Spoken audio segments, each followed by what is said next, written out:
Hey everybody, welcome to the Rochester Real Estate Show podcast. Jason Mancuso with the Anthony Butera team here, joined by Steve Popowych again, agent on the Anthony Butera team, longtime agent on the Anthony Butera team, and he was here. What did we talk about? We did rural and rural properties, wells and septics last time, and all that good stuff. So we are today's topic. We're actually going to essentially roll out kind of almost a series type thing of lesser known or confusing aspects of real estate. And what we wanted to start that off with was this term escalation clauses, which I know you're very familiar with. Yeah, use them all the time. Yep, using them all the time. And I think, why don't we start here? Yep. Define an escalation clause for me. Okay. Escalation clause is a clause saying that you'll beat a competing offer by a certain amount of dollars up to a certain top end dollar typically. Right. Typically. Yep. Okay. And I think really the goal of an escalation clause is to protect your buyer to the point to say, hey, listen, we're willing to pay more than the next guy, but we're not willing to pay 30 grand more than the next guy. You know, maybe it's 2,000, maybe it's 5,000, maybe it's 10,000, you know? Yep. But it keeps it within limit so that your offer doesn't go too high and be this outrageous number that nobody else wants to pay. So it allows a buyer to essentially one up the next highest offer. For sure. Position it to beat that next highest offer, be the top end offer, up to a certain amount, typically. We'll dive into that. Without just coming out, let's just say, example sake, like $100,000 home. Yeah. And you're saying, hey, I'll beat this I'll beat a competing offer by $1,000 up to $150,000. Exactly. And say the next highest offer is $130,000. You would then be at 131 in this example. Correct. Versus just that same buyer coming out of the gate strong and saying, I'll pay 150. Give Exactly. it to me, right? Yeah, exactly. Yeah. And then essentially winning it to the tune of $20,000 over what they could have been. Yep. So really a benefit for the buyer, right? Yeah. Absolutely. And allows them to be competitive without whatever you want to call it, shooting themselves in the foot. Exactly. Right? Yep. And sellers, I mean, they're still getting the top end number, right? Yeah, I mean, it becomes like an auction for a seller, right? Yeah. So like it's the best of both worlds. It protects the buyers from not paying too much money. It helps the seller to move offers in an upward direction as far as price goes. Yeah. And I mean, I think for both people, it kind of works, Yeah, I mean, I guess I could see the argument from a seller's position saying like, wow, if this guy was willing to offer 150 and I can't get that, but he's willing to do it, I want 150. Yeah, but you got to remember, I mean, most of these deals that we're putting together, at the end of the day, they'll have to appraise, right? Correct. And I feel like with the use of escalation clauses, it gives us more ammunition if we do have to fight an appraisal. Yeah. So I think that's a benefit. Let's not get too deep into it. Yeah. I think it's very important to understand that this is new. Yeah. This more or less did not exist prior to the market that we've been in, this extreme seller's market that we've beaten to death over this, I don't even know what we're at now, probably 150, 200 episodes doing this podcast over the last 4 years or so. Yeah. It didn't exist prior to. It's an evolution of the way that the market is played out. Yeah. That it got introduced. You said it the other day. Well, you got on the team, what, 4 or 5? 4 years ago. 4 years ago, and they were like just coming onto the scene then, right? Yep. And it makes sense because, that was really like, where things were starting to, really get crazy. And, again, just an evolution of the business in terms of like, okay, how do we combat this seller's market from the buyer perspective? And this comes out of the gate. Yeah. I don't know where it started, what market or what. I'm not saying that, Rochester, New York started it, and certainly not saying like our team or our company started it, but it's evolved to where now it's like it's a mainstay. It's if you get multiple offers as a listing agent and there's not an escalation clause, you don't hear of that anymore. I mean, it's very common. Yeah, absolutely. Yeah, I mean, Very, very common. Majority of the time used, right? Oh, I would say, 99.9% of the Whatever, homes, yeah, right? yeah. I mean, I can't, you can't say 100%, but most of them, yeah. and it's, I feel like, there's agents that like escalation clauses and agents that don't, right? Mm-hmm. So typically, it's spelled right out there for us right away, you know? Like, hey, listen, just come with highest and best, or, no escalations, Right. So, I mean, meaning like if an agent or a seller doesn't want to see an escalation, they're letting the market know up front, essentially. It's on our end, on our remarks for the agent side for us to see that. So we can relay that message to our buyers. And I mean, I remember when these first came on the market, it was like, What is it? How do you do this? It's confusing. Mind blown. It was like, what is going on? Like, I remember going to people that had been in the business for a while, and I was like, do you guys know what these are? Yeah. Like, I'm confused. And they were like, we're learning too. Exactly. So I mean, it was interesting, So I think it's important to provide that context in terms of like, this isn't, I mean, whatever. I guess you can, you mentioned the auction type format. Like that's been around forever. So in theory, this sort of concept, sure, it's been in play, but it just hasn't, it hasn't been a resource or a tool or whatever your mechanism, whatever you want to call it, that's been widely used throughout the industry nationally. I don't know about the global market, but, nationally, like, it's a thing. It's not just relative to Rochester, New York either. So that's just, to me, that's super interesting in terms of like 4 or 5 years time. And even backing up before like where we're at now, like it quickly evolved in a year's time or so in terms of being in an extreme competitive seller's market.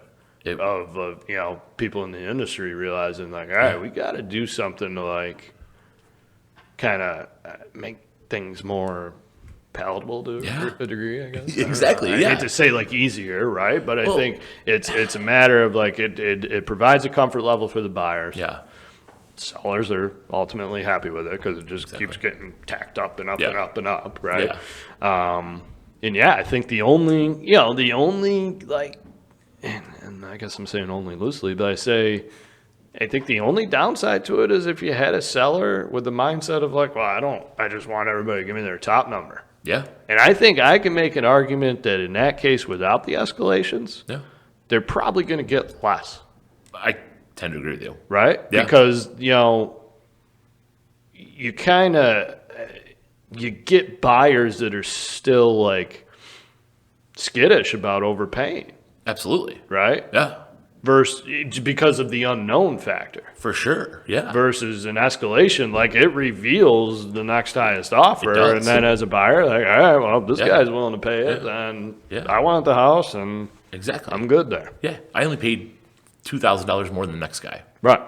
You know what I mean? Like, I mean, versus the risk of like, well, this seems high. I'm offering 150 on a house that's listed at 100.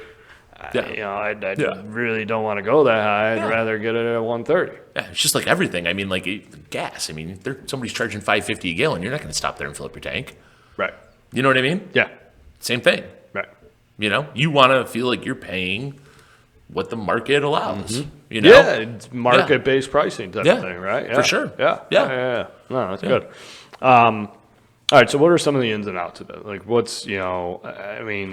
are some of the factors that you talk about with buyers around escalation? I mean, we talk about a lot of things. We talk about comfort level, number one being the first thing. I think that's like the most important thing with the escalation clauses. Like, where are you comfortable? At what point does this become like, I put my best foot forward, okay? If I lose this house, I'm okay sleeping at night, moving on to the next home. Because this is an emotional process. People fall in love with homes, and this makes it even harder in this day and age because it's like, okay, at what point does that number become to say, I'm comfortable with walking away? Right. Your walk away number. Number. I tell people, make an offer you're okay with losing. Exactly. Let them have it. Let them have it. I maxed it out. What more can I do? That's all I can do. Can't negotiate against myself. That's it. Yeah. So I think that's the big conversation that really happens with these escalation clauses.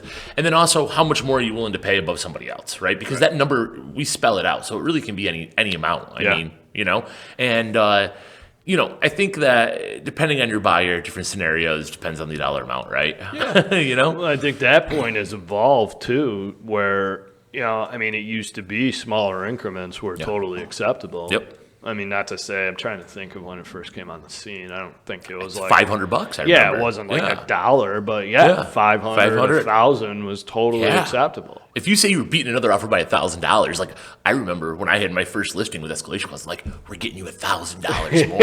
You know what I mean? Like now it's like if you read an escalation with $1,000, they're like, nah, you're an FHA. Maybe I'll go with conventional. Yeah, you know what I mean? So and that's the evolution of the concept. Now we're talking about in terms of where it's at now. In terms of you got you may be faced with the realization as a buyer that like you got to do this much more to get your offer to stand out. Yeah. And for whatever reason, if you're not as attractive as a buyer compared to the next offer in line. Yep.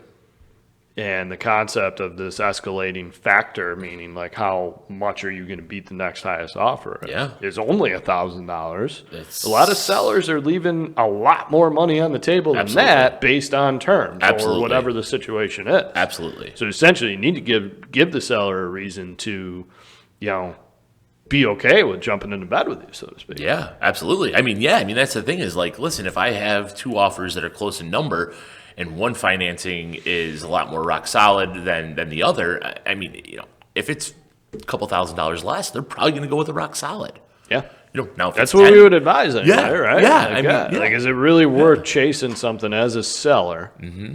And that's where I think the operative is like, if you're chasing this versus like it being handed to you, right? Absolutely. Is it worth, that risk of waiting 30, 45, 60 days? Over just $1,000, or even $2,000 sometimes, right? Because let's be honest with each other, certain financing is going to call for different repairs in appraisal process than others, right? Yeah, and that could cost you that $2,000. Yep, Easily. Or if it's Bank A versus Bank B, and reputations or processes are different, whatever it is, and I think that's been an evolution to where it's like no longer is just $1,000 over the next highest offer, like. Don't get me wrong; it's attractive, but it's not as attractive as say 5. Totally agreeable. 10. Totally agreeable. Yeah. As a buyer, do you want to get in the position where you're like, I'm beating the next highest offer by more than say 10? It depends on how bad you want the house, I guess, right? Yeah. How motivated are you? Right. So, but it's just there's so many layers to this market in general that we're just we're unpacking something that's brand new, relatively speaking, in the last 5 years, and then unpacking something that's newer on the scene in the last year or so in terms of like, hey, no longer can you get away with 500 or 1,000. You got to make yourself stick out this much more. Yeah. And it's all aspects of the offer, right? Even we're seeing, not to change subject, even with good faith deposits, right? We're seeing, I remember, $500 to $1,000 is like the normal. Per 100,000. General rule of thumb. Per 100,000. $100,000 home. General rule of thumb was, 1%. $1,000. Yeah.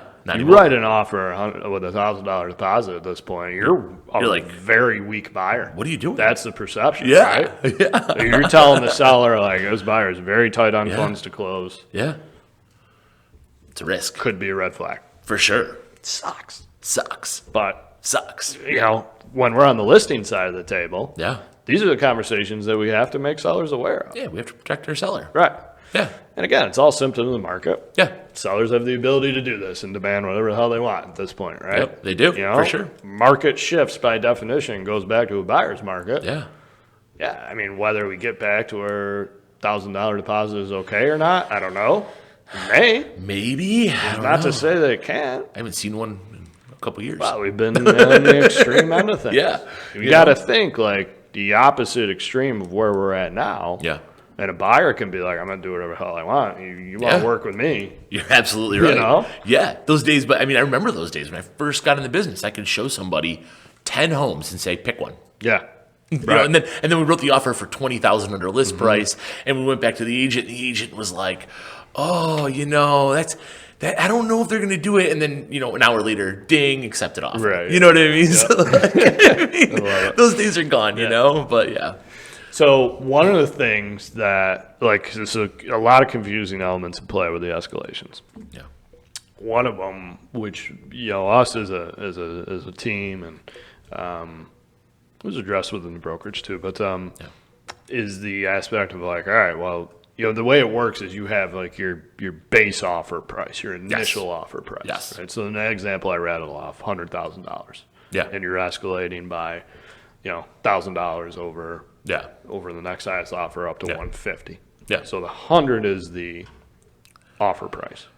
Yeah, I mean, if the house is listed at 100, is what you're saying? Well, just your offer as a buyer. Okay, yeah. What I want to get into is one of the things that we added to our language around the escalation clause is that, listen, our escalation will beat another escalation. Absolutely. Meaning, if, say in that example where the other offer went up to 130, they may be doing the same thing, starting at 100, going up to 130. Oh, absolutely. We're saying we'll beat that 130. Oh, yeah. You take the top number after escalation. And that's what we're going on. We'll go on above that. Absolutely. Not I only want to work off of the base number. Yeah. This was a very confusing thing for agents across the board to where we felt we need to add that language because they just, either the intention wasn't properly communicated or it wasn't properly presented to sellers. For sure. And, it could have been misconstrued that, their offer in that example was only a 101.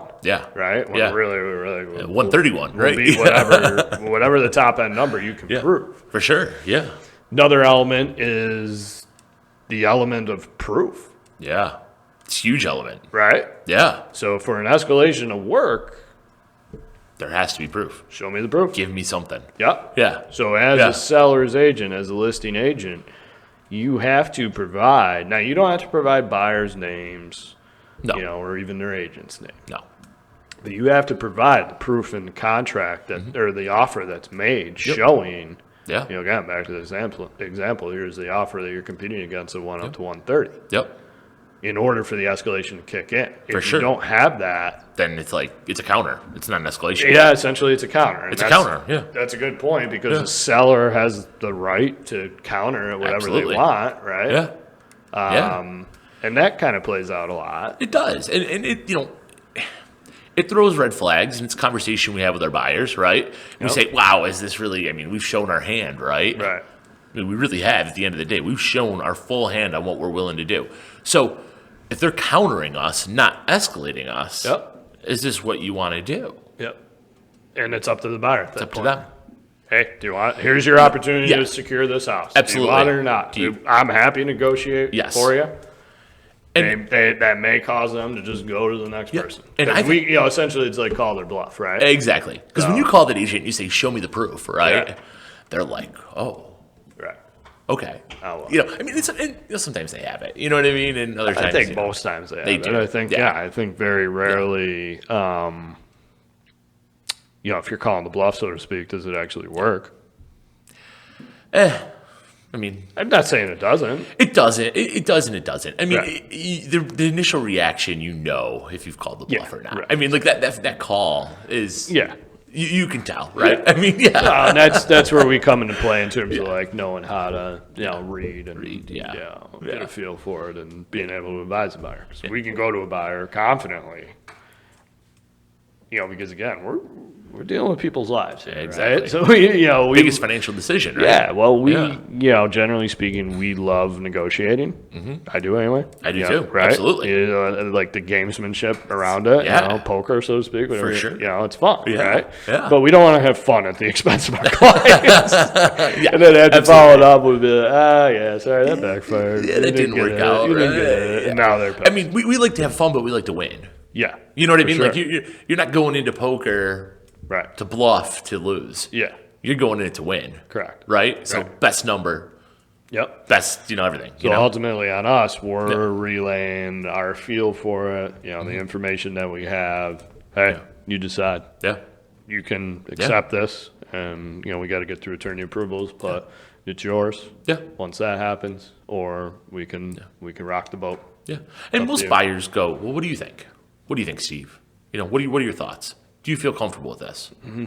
Do you feel like this is good? They ask those questions. They want to know. I mean, because, be honest with you, how many times in a lifetime do people really buy and sell homes? Sure. A few, right? Yeah. They don't do it every day. Mm-hmm. So they look to you for some advice typically. Right, yeah. There are the rare facts. People are just like, I want the home. I'll do what it takes to get it. Yeah. Well, I think it depends on overall like plan and motivation, right? Because I think there's going to be different things that play out when it's somebody who's saying, this is my forever home as long as nothing goes wrong versus 5-year plan. Yeah, 5-year plan. Yeah, big difference. Right. Yeah. Because I can make an argument, like, at least this is my line of thinking, and maybe like, maybe like phase of life where I have a family, this and that, and like if I were to move, it would, I probably wouldn't want to move again. For sure. I can make the argument, like, I don't know, just give me the house. I want the house. Yeah. Because why am I making an offer on a house that I don't truly love as much as possible, right? Give me the house, I'll spend a ton of money on a backyard. Right, or just whatever. Who cares? 30 years from now, I'm going to laugh at what I paid for them. Exactly. Yeah. Even if the market doesn't like appreciate over that time. So you buy a $300,000 house today. Yeah. 30 years from now, it sells for $300,000. Yeah. Okay, that sucks. But you lived there for 30 years. You live there, and I mean, unless you have to refinance, your mortgage is paid off. Yeah, you got equity. You got $300,000 worth of equity. So your money's back. Like, is it better to rent Yeah. for that time? Absolutely not. Yeah, absolutely. Absolutely not. And that's a conversation that we have with these buyers. I mean, like, when I'm first showing people homes, it's one of the first things I ask: is this a 5-year plan? Yeah. Or is this a 30-year plan? Yeah. Or is it a 10-year plan? Yeah, you're that initial type of consultation with the buyer, right? Like you're trying to find everything that you can. Yeah, because you want to know. Because if I see something that comes on that I mean, and we got a good idea, right? I mean, like we see homes come on the market, and we can say this home is gonna be crazy. Right. You know what I mean? Yep. We might not know an exact dollar amount, but we can tell you if the home's gonna have activity or not. Yeah, right? We can see it. Exactly. We can show you, like, hey, it's exactly fully booked for the next 4 days. There's be shocking if there's not multiple offers. Right? Exactly. So you better put your best foot forward. Exactly. So, when I see that and I have a buyer that comes to me and says, I love this house, Steve, I want to buy it. Well, you told me you're on a 5-year plan. Right. Is this really the right house for you? Mm-hmm. Because this could sell for an astronomical amount of money over list price. Right.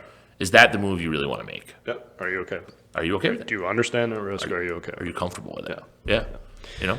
So I think it's worth touching on the concept of again, another evolution of this topic. Yeah. Concept of an uncapped escalation. Oh gosh, yeah. Right. So this has happened probably the last year or so, right? Yeah, year and a half. Yeah. Where then we're seeing buyers say, I don't care what it goes to. I'm gonna buy it. I'll pay X amount of dollars over whatever you got. Yeah. No cap to it. Yeah. Versus so that the original or the way it plays out, 99% of the time, is just like a buyer's establishing their max. Yes. And you're operating within that. This is where I'm comfortable too. Yep. I'll buy it up until this, no questions asked. Yep.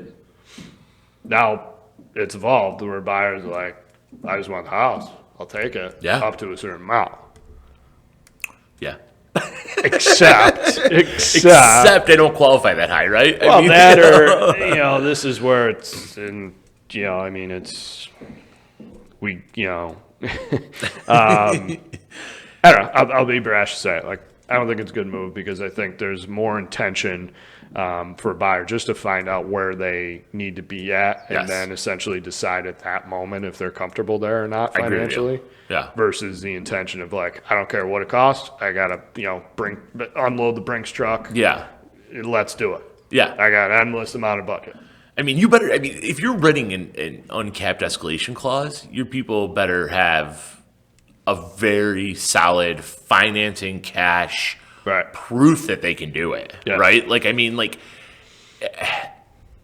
I'll be honest with you, I don't like doing that because I think what happens is, like you said, you put these people into a situation where they're making a split-second decision, right? And realistically, I'm calling them up and saying, that $150,000 house you just wrote an offer on with an uncapped escalation, they want $300,000 for it, and this is extreme, you know what I mean? Yeah. But I'm going to go extreme with it, right? And then they say, okay, right? And that's their reaction. But then when the attorney calls to send out the approval, they say, no, not okay. Right. And that's not fun for anybody. It's not how we want to run the show. Yeah. With our buyers. For sure. And as listing agents on the other side of that, when we see that, Yep.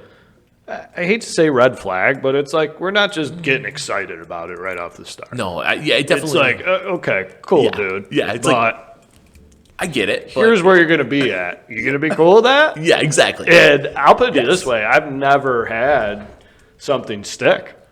No, I think it's like, yeah. From the other side, on the listing side. Exactly. Of it anyway. Yeah. Like every time I've had that happen, I've gone back to the agent and be like, okay, Here's the number. I'm not showing you anything yet, but here's where you're going to be at. Yeah. Call your buyer and get back to me before I present this to And the usually seller. they go, whoa, Right. Oh, really? That high? Huh? It's like, well, yeah, no shit.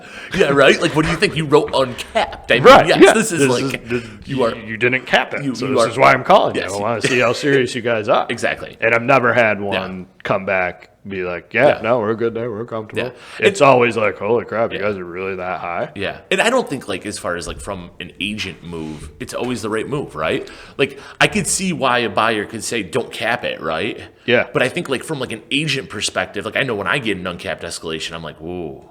Yeah. You know? Well, I think as a a buyer's agent, I think you're explaining it just in that light. Yeah. To, hey, here's like, great. You're a strong financial buyer, financially strong buyer. Get it? Yeah. You want this house. Yeah. Here's how this could backfire on us. Absolutely. Based on experience, we've had it come back to where this notion Yeah. can be perceived as an asshole move, whatever you want to call it. Right? Absolutely. Yeah. It can be. Yeah. It's Because not- in our experience, Yeah. every time this is played out, the buyer ultimately says, well, wow, good for you guys. That's pretty high, but I'm not really willing to pay it. Exactly. So They now you're like, well, Yeah. you just said you don't The house they were excited to pay as much as they could for. Now they don't want to. And listen, I get it, right? It's just like anything. You don't want to pay. Yeah. You know what I mean? Like a crazy number. Yeah. You You know? don't want to pay what you're not comfortable with. Exactly. Because I think where the market's, just generally speaking, has evolved in the last few years is like Yeah. the definition of a crazy number for a house is subjective, For sure. right? Like Yeah. it's Absolutely. Yeah. You take one house, Yeah. you're gonna think it's worth something. I'm gonna think it's worth something For sure. And it's both of our responses, knowing that we have to be competitive in this market, Yeah. is probably above what the data would suggest. Probably. Yeah. But now there's a new set of data based on whoever wins between us, whoever has the higher number. Every is week stronger there's a return. new set of data. Yeah, exactly. You know what I mean? Like it's Now, you know. I think it's worth noting that this concept in terms of like, the buyer finding out where they have to be through the escalation clause is part of the process that has to be nurtured properly, especially on the listing agent side of things. Yep. Because, we got to keep in mind two things. One, like the buyer has to sign off on it. Correct. Usually there's discussion before, and it's not just like, course. here you go, here's sign off on this and you're Yeah. good. At least from, I think if you represent your sellers properly as an agent, like you're engaging the other parties and being like, look at, For sure. I want to know you're rock solid before we, before I go break the hearts of 30 other buyers and tell them they didn't get it. Absolutely. Here's where we're at. For sure. I want to know that deal's good before I go tell everybody else no. Exactly. Yeah. And, so the process is the buyer has to sign off on that final number. Yeah. And that can be the same type of concept playing out in terms of like, well, I didn't really think we were going to go that high. I just want Yeah. to kind of figure out where we need to be. Yeah. And sorry, I'm not interested. Well, and I think from a buyer's, if you're working with buyers, right? Yeah. Where are you comfortable at losing this home? But where are Yeah. you comfortable at paying too, right? Yeah. Because it's not just what you'll lose it at. It could very well come back at this number, and it probably is going to. And be okay with it. And Yeah. here's why. It's a small world, generally speaking, and even smaller in little old Rochester, New York. And if you're talking to us, you're presenting an offer on one of our listings. Arrogantly speaking, they're not that we control the market, but there's a decent chance you might run into us again. You're probably going to see us somewhere. And if your buyer pulls some a-hole move, And I see him again. and I'm you like, see him again, guess what we got to tell our seller? Yeah. Hey, this is what happened on the last deal that Yep. this buyer wrote on. for sure. You tell Yeah. me if you want to give them another shot, but We have it's up to. to you. We can't be like, you can't do this. But Well, no, but we have to. I mean, we have to give them. It's against our fiduciary responsibilities if we don't give them that information, essentially. Totally agree. So there's that, and then there's you mentioned it, the attorney approval phase of things. Like even if the buyer does sign off on it, I always I never tell a seller congratulations after the ink is still wet or even drying. I tell you, till we get that attorney approval. Even I don't say it until commitment. Yeah, no, exactly. Like overthinking it, not even overthinking it, just being overcautious. Yeah. We got to get the attorney approval. Yeah, the contract's not a contract till we have that for sure. From there, okay, now we got to get the bank to say it's okay. Yeah. And then we got to get the closing table. Now, if it's a cash deal, it's a different story. Yeah, still okay, you don't score till you score type of thing. Yes. But there's just different levels of feeling good about it. For sure. For sure. Yeah, no, and I agree with you 100%. I say this is great. We're at a great price right now. Let's let the attorneys approve the contract. Yep. Let's let this go to the bank. Let's let the appraisal occur. Let's make sure we have no problems. Once that's done, I'll say congratulations. And when you're at the closing table, I'm really going to say congratulations. Yeah, exactly. Exactly. Yeah. Geez, Shane, I'm going off script here. Did we properly explain this? Did I leave anything on the table? Good? Yeah? Like layman's terms? Yeah. Okay. So basically, escalation clauses, you as a buyer can say, hey, I'm going to beat this next highest offer by a certain amount up to a certain amount. Yeah. And that way you're not just flying right out of the gates at your top number. Yeah. You're, as a buyer, you're hopeful it doesn't get to that point. For sure. And you're happy with anything under your top number. Absolutely. And as a seller, essentially it just creates this auction environment where it just keeps snowball. And up. If you have, a whole bunch of offers with escalations with, really it only takes one. It really does. Right? It takes one. Because if there's just, say in this example I laid out, if there was just two offers, you're offering 100 with $1,000 escalation up to 150. Yeah. And the other offer is just at 145. Yeah. The seller just, it just jumped your offer $46,000. You don't need 40. You need two good ones. Correct. Yep. Yeah. You don't need 40 offers. You need two good, solid offers. Yep. Exactly. And that will get you the most amount of money. Yep. Yeah. I think it's most interesting that this is just brand new on the scene. Yeah. In a short period of time, relatively speaking, and now widely used throughout the industry. I think everywhere you go. Everywhere. Yeah. 98% of the listings out there. Sure. Yeah. And again, nationally, not just our market. For sure. So it'll be interesting to see, predicting kind of, this not lasting forever. Yeah. How it plays out, in the years to come. But I don't think this summer it's still going to be the same. I think it's still going to be there. Yeah. Yeah, so, I do. Whether escalations are still used, if it's just two offers on the table, typically, it'll be interesting to see how that plays out. I think they probably will be. I got a feeling. Because I think it's a win-win for both parties. I agree with you. Because the seller gets, the market speaks in terms of where they're at. Yeah. And then for a buyer, it's, you're a level of protection. For sure. And I think, when my buyers, if I call them, we only have two offers, you'll be our second offer, I'm going to utilize it. Right. It's a tool that I can use to protect my buyer. Yep. In competing against one other offer. Yep. Exactly. Or 20. You know what I mean? It exactly. doesn't matter. Yeah. No, yeah, exactly. It only takes one. So. Yeah, for sure. Good stuff. Anything we left on the table? I think we're good. Awesome. That was escalation clauses. That was a lot of it. Yeah. It was, yeah. So that's why I wanted to stop. And we were firing there. I wanted to make sure we weren't too confusing. So good stuff. It's easy for us to talk about. Yeah, we're firing on all cylinders there. So. All right, Steve Popowych, Anthony Butera team, and Jason Mancuso here. Appreciate you guys tuning into the Rochester Real Estate Show. We'll check in next time.